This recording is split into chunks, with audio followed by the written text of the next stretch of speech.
Welcome to Overnight Success, the podcast where we celebrate the incredible journeys of entrepreneurs and visionaries. While there's no such thing as true overnight success, hearing their stories of determination, persistence, and resilience can inspire us all. Presented by Draper University and hosted by Joannou. I want to quickly mention that none of this is investment advice or financial advice, trading advice, or any sort of advice. And we do not recommend any cryptocurrency or investing in any projects. We're just showcasing the stories of founders. Welcome back to Overnight Success. Today we're venturing into the cutting edge of Bitcoin innovation with a true pioneer. From deep computer science research at Princeton to co-creating stacks, groundbreaking Bitcoin Layer 2. Our guest is unlocking a whole new world of possibilities for the world's most secure blockchain. Muneeb Ali is here to explain how stacks bring scalability and programmability to Bitcoin, the exciting developments around Bitcoin NFTs and DeFi, and his vision for a user-owned internet built on BTC. Get ready to explore the future of Bitcoin with the visionary behind stacks, Muneeb Ali. Welcome, Muneeb. Great to have you on the show. Thanks for having me. Today, I'd like to cover a bit of your background, talk about stacks and everything you're up to at the moment. But yeah, let's go back a little bit. You have such a super interesting background. Can you pinpoint maybe the time when you were young, when you were trading baseball cards or something similar, where you had that entrepreneurial urge? I think instead of an entrepreneurial urge, my thing was a little bit different. I remember this is my undergrad first year. Most people in my batch in my first year, when summer came, they were doing internships, right? Which is like sort of like the first time you're really working. And like back in Pakistan, people like, when you're going through school, you don't really, work on the side or anything like that. So it's the first time when, my fellow batchmates are sort of like, entering the workforce, so to speak, to get an internship. And I remember because everyone was doing it, I applied as well to a couple of places, but I had a very negative sort of like reaction to, hey, this is not me. And I remember like I couldn't even send my CV in, right? I remember I was outside an office and it was like a struggle. Hey, why am I doing this? It just didn't feel right. And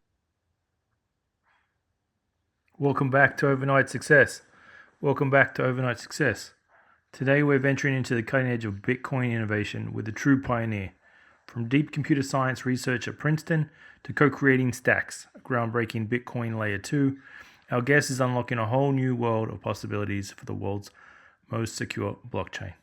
Muneeb Ali is here to explain how stacks bring scalability and programmability to Bitcoin, the exciting developments around Bitcoin NFTs and DeFi, and his vision for a user-owned internet built on BTC. Get ready to explore the future of Bitcoin with the visionary behind stacks, Muneeb Ali. Get ready to explore the future of Bitcoin with the visionary behind stacks, Muneeb Ali.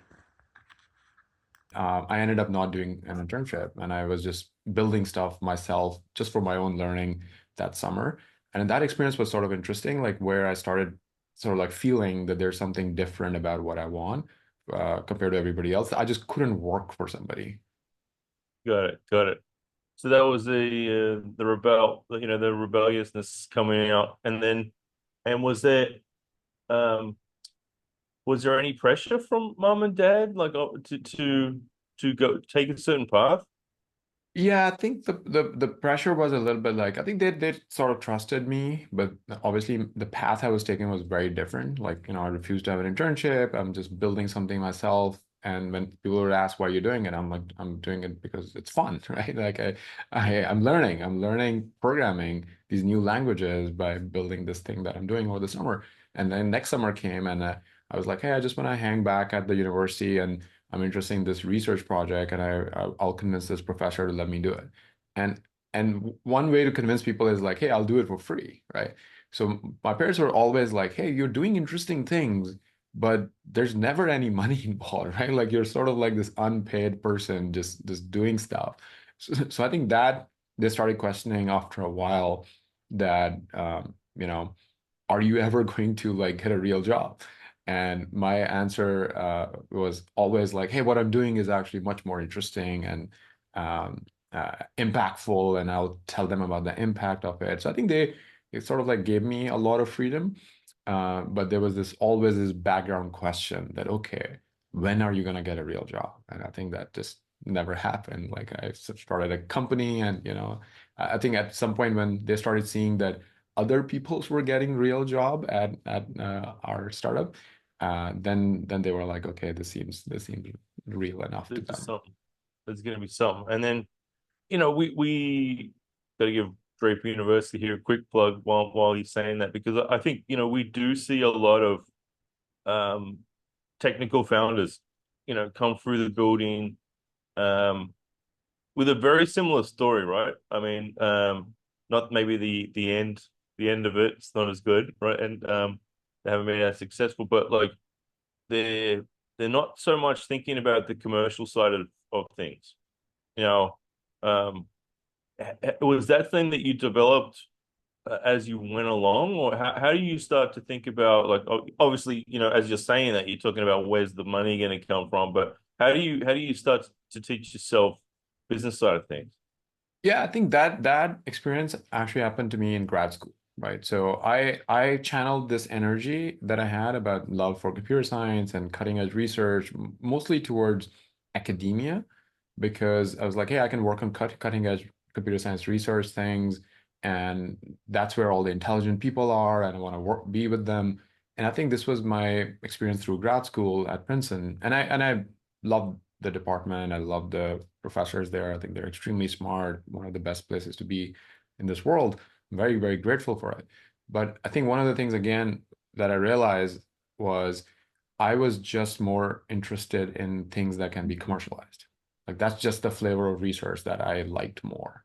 Right? If something would become very theoretical, it's interesting, right? Like some people enjoy working on math problems all day, but that's not me. Like I've had this urge for whatever project I'm working on, I want it to be commercialized, deployed, and used. Like that's how I get my satisfaction, because that's how I define impact internally.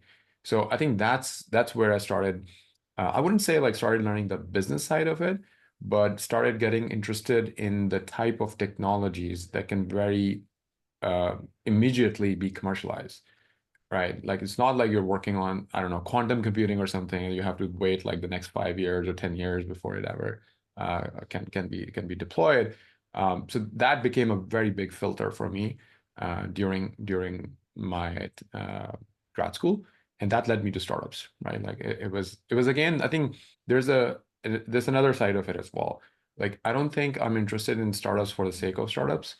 I am somebody who would very easily get bored if there isn't a cutting edge research problem that needs to be solved, right? Like Got I'm it. I'm not the person who's going to build a food delivery app. Nothing against food delivery apps, but I don't see like, hardcore computer science R&D happening to build the food delivery application, right? So for me, it's sort of like a very narrow place where something that can be commercialized and something where there are hard computer science problems to be solved.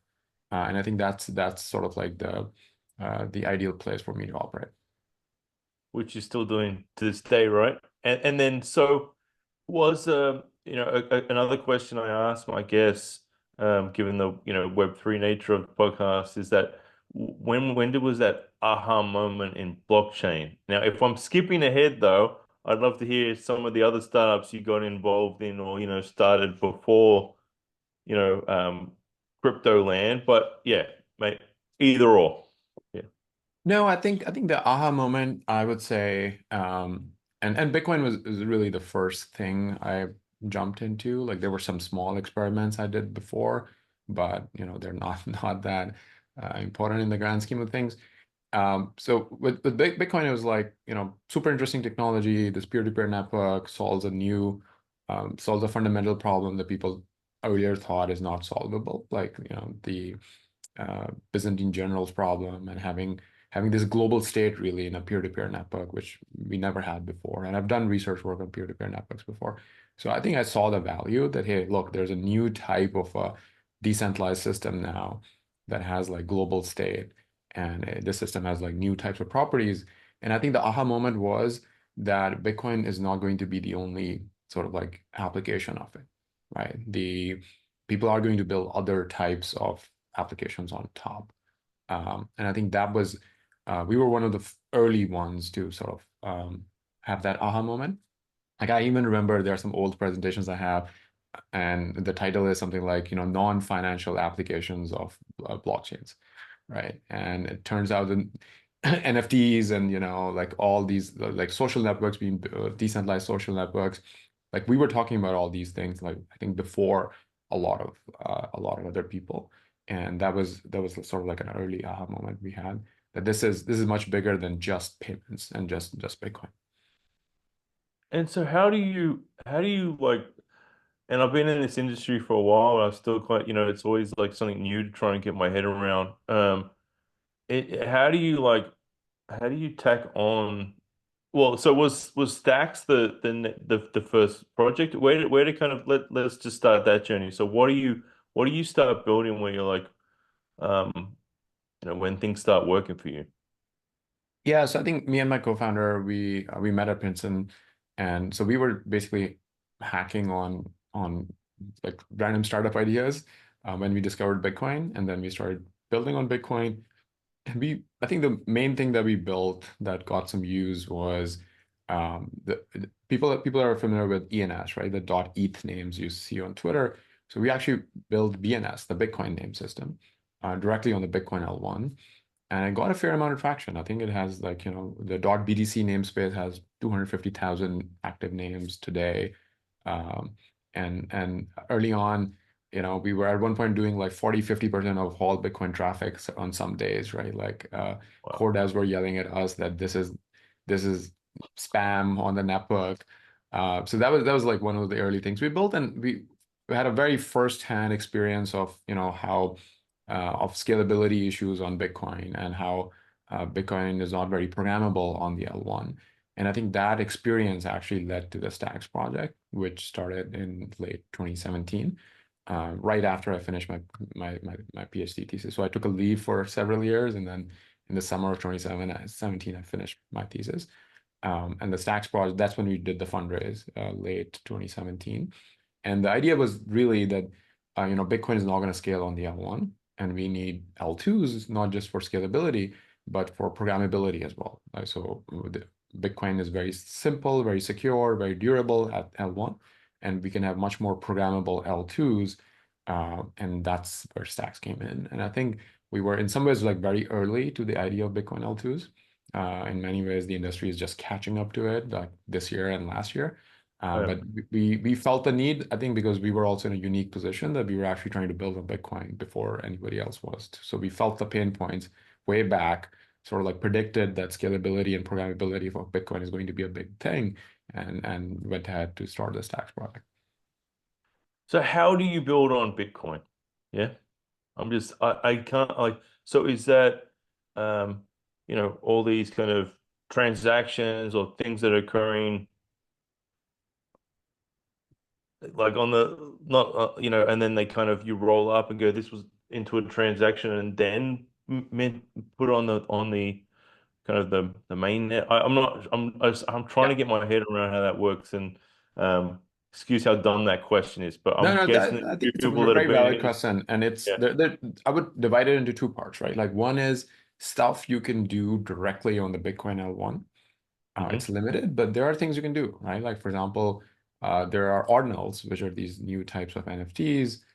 So people can Big, directly sort of big at like the use moment. Yeah. that, and they're directly on the L1, right? Like so, as pure building on Bitcoin as you can imagine. There are things like runes, which are these really like asset issuance mechanisms. So people are trying to issue other tokens or other assets directly on Bitcoin. So you can work with Bitcoin script, or try to do these things directly with the L1, but it is going to be limited. So then there is the other category, which Stacks is in, which is Bitcoin L2s. And different L2s have different designs and different properties, but Stacks is designed in a very specific way where basically it gives you fast L2 blocks in between Bitcoin blocks with the Nakamoto release. And then as soon as a Bitcoin block comes, all the transactions are actually settling on Bitcoin and are backed by 100% of Bitcoin finality. meaning that the transaction that you did on the L2, if someone wants to reverse it, they would have to go and attack Bitcoin L1. So that's a very strong property to have. So you have sort of like more block space on the L2, and it's cheaper and it's faster, but it still has 100% of Bitcoin security, right? So that's very interesting. But the other benefit of that is because the L2 is new, right, and you don't need to change Bitcoin L1, you can actually have more advanced programming languages. So we have Clarity, which is a very safe programming language, but you can pretty much build anything with it. Anything you can build on Ethereum or Solana, you can now build on the Bitcoin L2, which is again a great thing. So people would want to use BTC Capital in these applications. So that's the other side of the L2, which is the decentralized bridge. Like, how do you move BTC Capital from L1 to L2?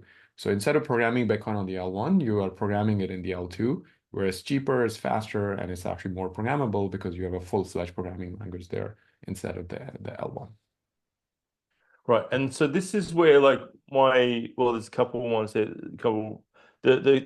these kind of scribing on the Bitcoin, right? It sounds like when I think I was on X first, shout out to Jan, I know this part of your crew. Is it like it sounded like I was grabbing a random block, right? Almost like it's and then scribing. It's almost I want to say like I'm graffitiing on somebody else's Bitcoin. Is that kind of what was happening with those ordinals? No, so I think you're sort of like the way Ordinals work is like you write an image to the Bitcoin chain as part of a transaction. So the image is now stored in the chain. And so that's the inscription part. So you're sort of like writing. And then the ownership is defined by sort of like with which Satoshis you own and so on, right? So so it's not, you're not writing on somebody else's anything, like it's Okay. your Satoshis, but you're writing you're putting an image in the chain.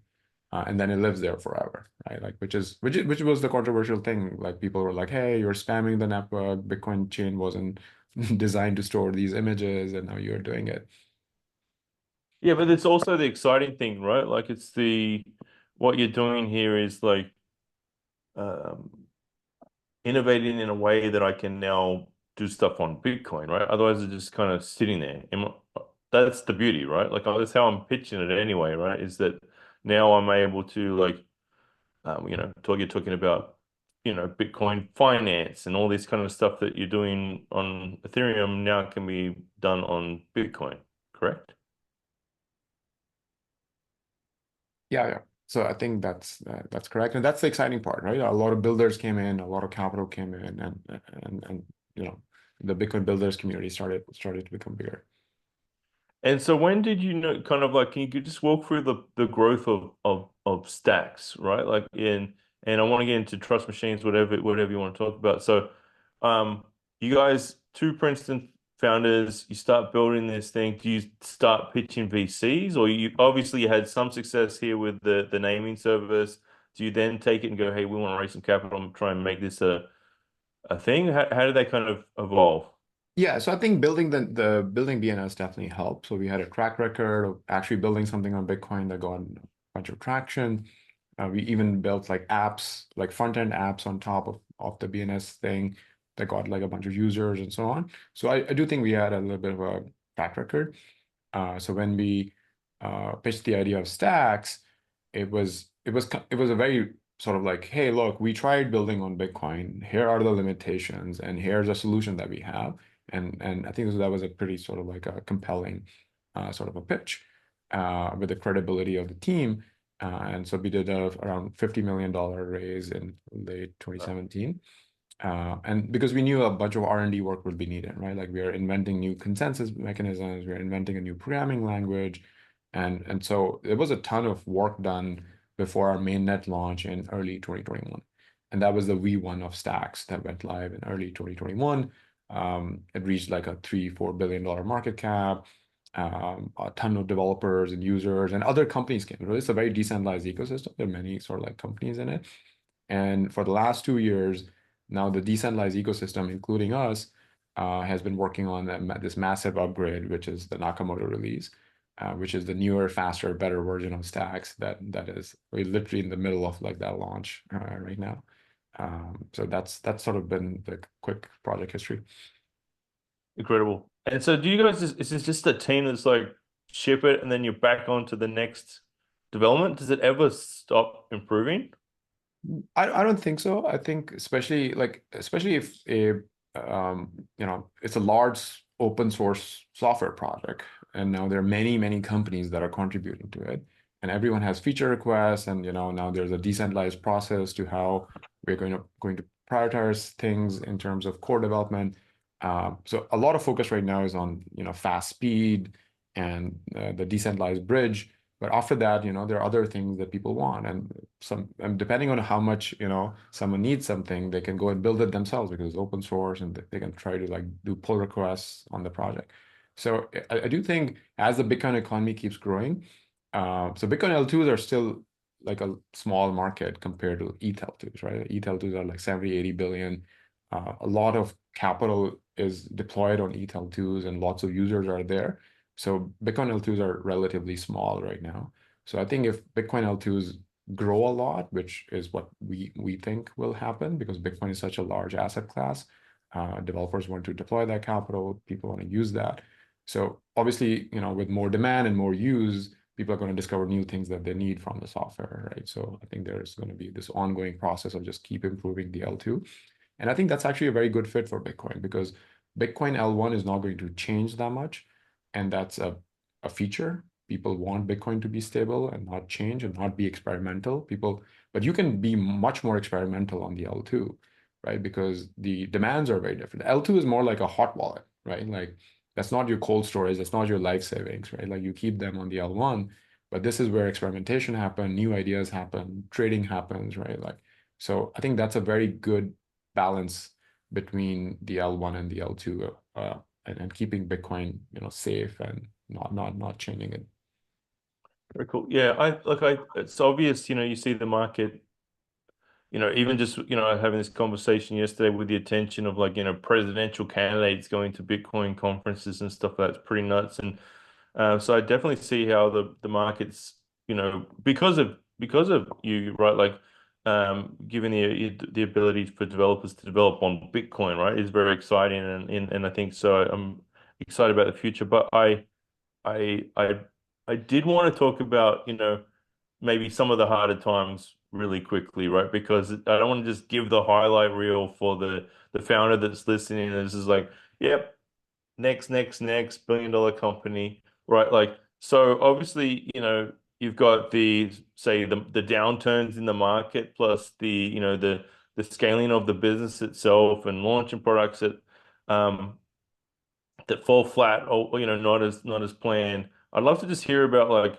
um some of the challenges that you've overcome and kind of your advice to founders on, you know, how to stay grounded and kind of keep fighting the fight.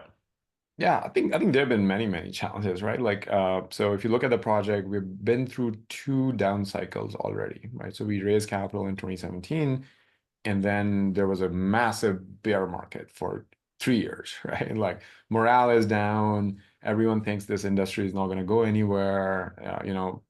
People like it's hard to hire people because the industry has like such a bad reputation. And so there were definitely hard times. And same with capital. You don't know that you'll be able to raise the next round. Where is the capital going to come from? So in a bear market, like staying motivated, staying focused on the mission and keep building. And then this industry is very cyclic, right? Like when the bull market comes, then suddenly everyone wants in, right? Like so, I always but believed in this. but yeah, exactly. Oh no, we always believed in it. But it's the people who did the hard work during the bear market who actually then get to benefit over there. And then we went through a second one, right? So we learned a lot of lessons with the first version of Stacks, and then during the last bear market, we were building the next one. So that's like again, very hard times. Also, these things take very long time to build. Like these are decentralized systems. They're extremely complicated, multi-year sort of like software development process. And it's not easy to stay motivated for very long time periods, especially when, even in the Bitcoin circles, a lot of people were like, hey, nobody wants to use their Bitcoin. Building on Bitcoin is not a thing, and you feel lonely. A lot of like Bitcoin people are fighting you that, hey, we don't need what you're building, right? Like go to Ethereum. So it's a, it's a, I think many things have been tough. Also, like just the fact that, you know, most startups find out if their idea is working or not working pretty quickly, right? And over Yeah. here, like sticking with this idea of like, no, building on Bitcoin is going to be a thing because Bitcoin is not going away. It required a lot of like stubbornness in a way, right? Like even if you start counting from 2017, that's almost like 7 years ago, right? Like, and that's a long time to believe in the power of your idea without seeing a lot of market traction, right? If anything, the market is telling you the reverse, that hey, people are actually building on other chains and they are not interested in building on Bitcoin. But it's finally coming around, right? Like now suddenly people are like, oh no, we always thought Bitcoin was interesting. So I think there have been many challenging things before, for sure. Muneeb, thank you for your time. Is there any final thoughts? Yeah, I think I actually think that having a really good L2 for Bitcoin is actually going to meaningfully change Bitcoin. Uh, Finally, people who have great UX. Like imagine 1 billion people being onboarded to Bitcoin. It's not going to happen on the L1. It's too slow, and you know it just doesn't scale. So I think now we can actually start taking Bitcoin to the masses, and they will have a good experience, good user experience, like fast, cheap transactions, and they will be able to do interesting things with their Bitcoin, right? So in some ways, like yes, it's about stacks because stacks is the L2, but it's really about Bitcoin, right? Like it's actually pushing that project forward in a way, like realizing that you can't change Bitcoin itself, but that doesn't mean you can't build interesting things on top of it that make Bitcoin more valuable or make it more widespread, right? So, which is a great mission. Like if you believe in Bitcoin as a freedom technology that is good for the world, then I think we're playing a very critical role in actually taking it to a lot of people. Absolutely. Thank you very much for your time, Muneeb. Really appreciate it, and best of luck in the future. All right, See you, awesome. buddy. Thanks a lot. Bye.